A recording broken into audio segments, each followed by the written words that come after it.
Hi, it's Nancy welcoming you to Garden Scroll.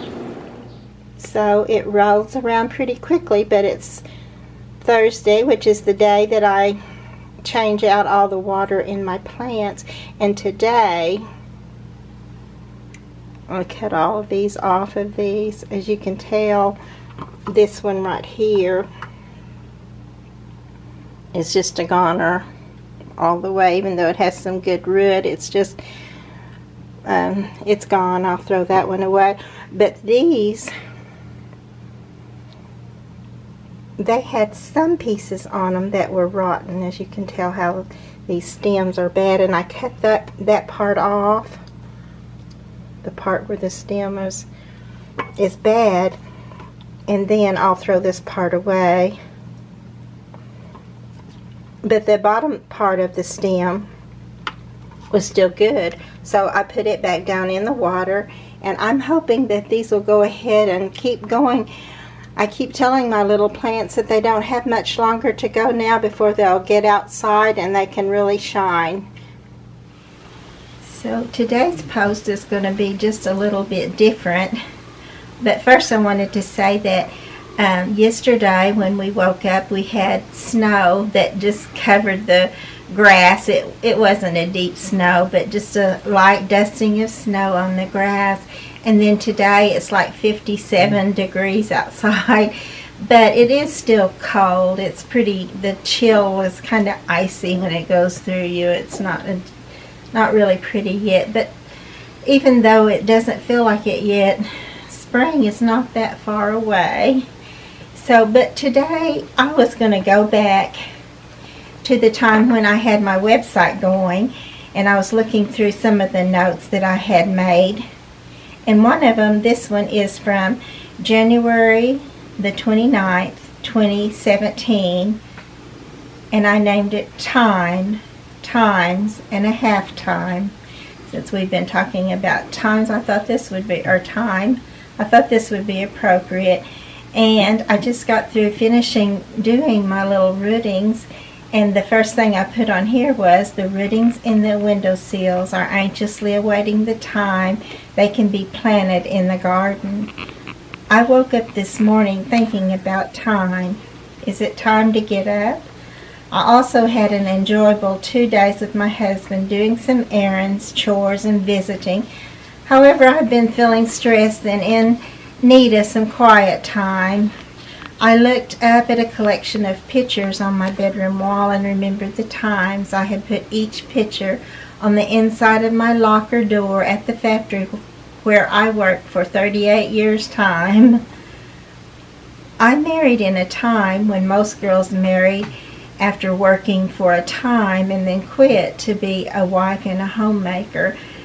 I had a ready-made family of 2 stepchildren when I married my husband. After 5 years' time, we added another little girl, and each time I put a new picture of her on my locker door, I would wish for a time when I could quit work and stay home with her. As I grew older, I just wanted to stay in that job until the time I could retire. Then came the time when layoffs and downsizing became prevalent in lots of companies, ours included.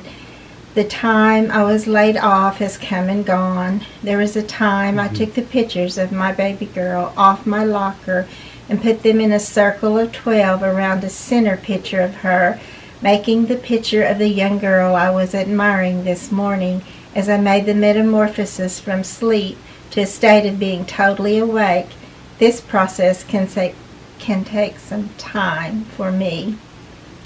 We had driven recently through the town where I graduated high school and a few other small towns that I had spent time in as a child and a young adult. Time changes so many things, like how one's views of people and places are, how large places are. Most places seem smaller once an individual has become an adult and lived for a time. And whether something is a new experience or whether it evokes feelings of nostalgia, time can seem to stand still. When the children were little, the business of making a home for them and providing the best we could seemed to drone on forever, taking all of our time. Alarm clocks, responsibilities to jobs, the children's schools and their school functions, responsibilities on the home front, attending and taking our children to church, sacrifices of our dreams for the basic needs of our family. Leisure time was getting to sleep until 8 a.m. on a Saturday. I remember someone telling me, enjoy them while they are young. These days will soon be gone, and they won't always be little. I saw the wisdom in that statement, and yet I didn't really get it. They would always be my children. We would always have times when we were bonded that would bond us for all time. I would love them to the end of time and beyond. Now my baby girl is married and she is a nanny to 2 beautiful children. I tell them once upon a time I had a little girl, but she grew up, got married, and moved away. Now she takes care of you, which that was a job that she no longer has. Right now she's teaching children, so she's my teacher this year. I remember the time my youngest daughter left the house to go to her apartment on campus in the city. I yelled to her, "Wait, you're leaving home. You'll never be back." She rolled her eyes at me, totally exasperated, but she gave me a half a minute. "No, I'm not, Mama. I don't have time for this. You know I'll be back." "It won't be the same," I replied. "It will be like when your sister comes for a visit. You'll never live here anymore." She gave me a small but special hug and said, "I'll see you later, Mom. I really have to go now." Somehow my heart knew. I'm glad we had that moment. And I know she was right. Time was moving on for her. Then after times, just a minute, I think I turned too many pages.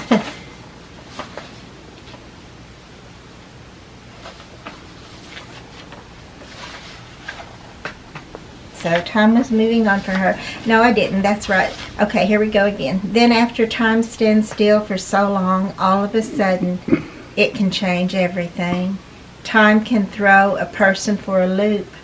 I was not ready to retire. My world was shaken.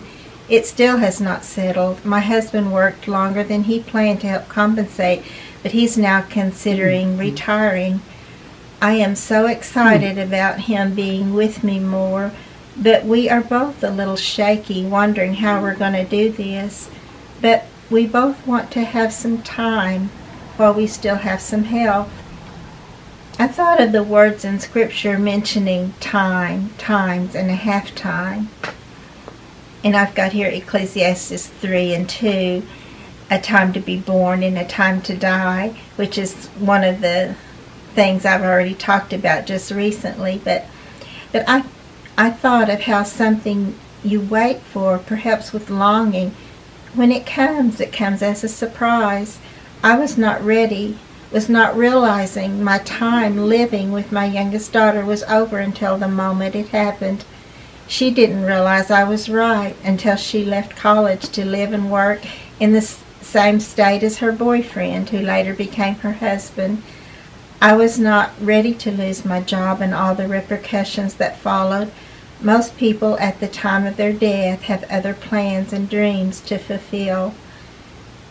Will I redeem my time in a way that will make my Heavenly Father proud? Will I finish my course? Will I be right in the middle of something?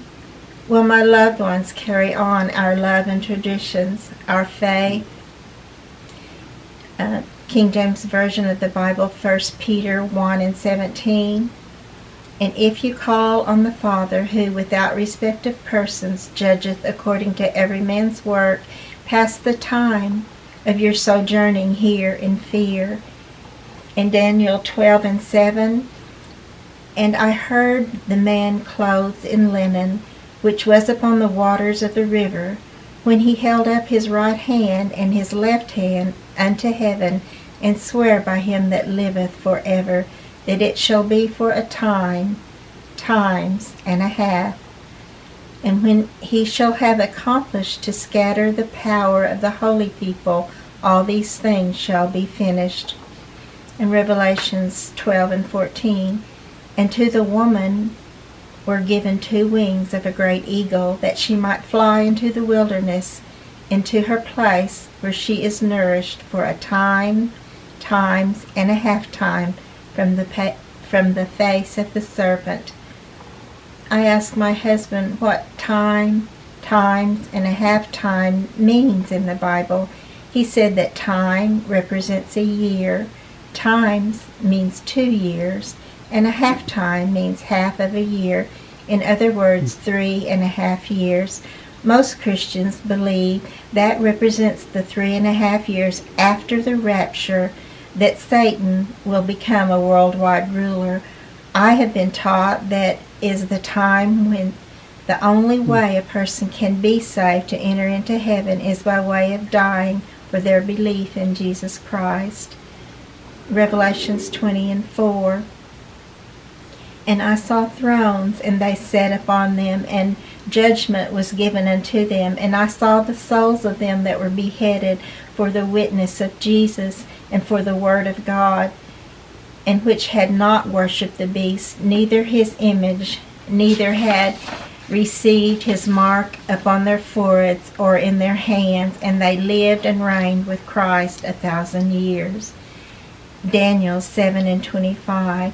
And he shall speak great words against the Most High, and shall wear out the saints of the Most High, and think to change times and laws, and they shall be given into his hand until a time and times and the dividing of time. Matthew 24 and 29, 30 and 31. Immediately after the tribulation of those days shall the sun be darkened, and the moon shall not give her light, and the stars shall fall from heaven, and the powers of the heavens shall be shaken. And then shall appear the sign of the Son of Man in heaven, and then shall all the tribes of the earth mourn, and they shall see the Son of Man coming in the clouds of heaven with power and great glory. And he shall send his angels with a great sound of a trumpet, and they shall gather together his elect from the 4 winds, from one end of heaven to the other. And then Daniel 8 and 19, and he said, Behold, I will make thee know what shall be in the last end of the indignation, for at the time appointed the end shall be. And back to Matthew 24 and 14, and this gospel of the kingdom shall be preached in all the world for a witness unto all nations, and then shall the end come. I was saved at a Pentecostal youth camp and struggled to understand scriptures. I asked God to help me, and I read the Bible through many times. I didn't understand Job until I was older and had gone through some loss and pain and had people misunderstand me in times I needed their understanding. But I do understand Job to a great degree now. Daniel and Revelations I have read as many times, and I still struggle to understand. My husband is from a Baptist background, even though when he fell in love with me, he also began to love the Assembly of God Church where I was a member, and he has been faithful to me and to our church ever since. He has been taught 2 different things on the rapture. He once told me, I know the Assembly of God Church loves the Lord and teaches the Bible, but Christians have never been exempt from trials and tribulations, and I'm not sure I can go the rapture. Without missing a beat, I smiled at him and said, Well, I hope I do.